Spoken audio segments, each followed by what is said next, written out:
আমি প্রশ্ন করতে চাই সরকারকে, দেশে কি এখন মৌলিক অধিকার নাই? দেশে কি কোনো অস্বাভাবিক সরকার চলতেছে? দেশে কি ইমার্জেন্সি চলতেছে? যে মৌলিক সংবিধানের যদি মৌলিক অধিকার বলবৎ থাকে তাহলে কি এরকম ঘটনা ঘটতে পারে? পত্রপত্রিকা আসছে, টিভিতে আসছে ছাত্রলীগ। আমি কিন্তু মনে করি না এটা ছাত্রলীগ। এখানে ছাত্রলীগের ছেলেবেলারা আসছিল, তারপর যুবলীগ ছিল। এই যে কোটা নিয়ে কে কথা বলল?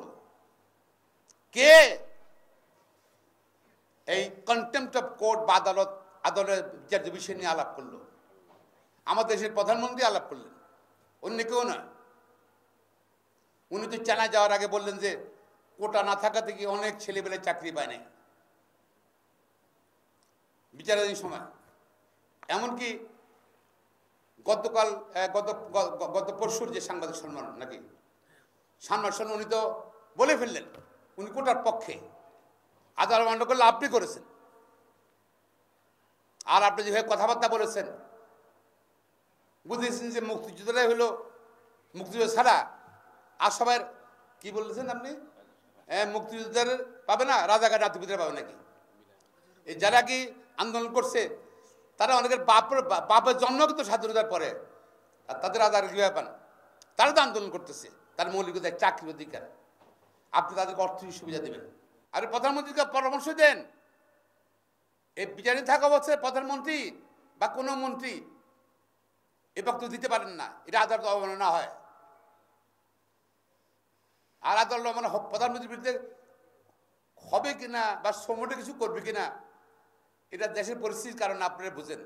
আমি জানি না, করতে পারে, হ্যাঁ, সাহস হয়তো করতে পারে, করলে আবার হয়তো দেখা যাচ্ছে এর মধ্যে হইতে পারে এসকে সিজনের মতো অবস্থা হইতে পারে। হ্যাঁ, ঠিক আছে। হ্যাঁ, এর মধ্যে গতকাল যেসব পুলিশ কর্মকর্তা বিভিন্ন জায়গায় সন্ত্রাসীদের সামনে রেখে প্রশ্রয় দিয়েছিল তাদেরকে চিহ্নিত করে বিচারের রায় দেওয়ানোর জন্য দাবি জানাচ্ছি।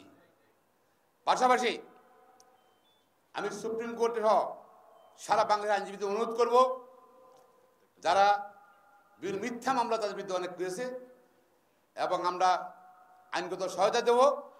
পাশাপাশি দেশের সকল আইনজীবীদের অনুরোধ করব, আপনারা বিবেকবান। আমরা আইনজীবীর স্বাধীন পেশায়, আমরা কোনটা খারাপ কোনটা ভালো বলার ক্ষমতা সাহস আমাদের আছে। আওয়ামী লীগ সেক্রেটারি বলতেছে, তাই তো বলে দিয়েছে যে আমাদের নেতা কর্মীরা আমরা সচেষ্ট।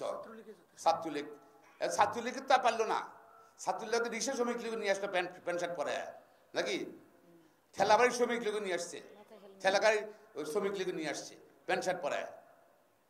উচিত এটা? বলেন কোন আইনজীবী, কোন বিবেকবান মানুষ কি আমি বিএনপি করি, কি আওয়ামী লীগ করি, কি জামাত করি, জাতীয় পার্টি করি, জাসদ করি, অধিকার করি, ইট ডাজন্ট ম্যাটার,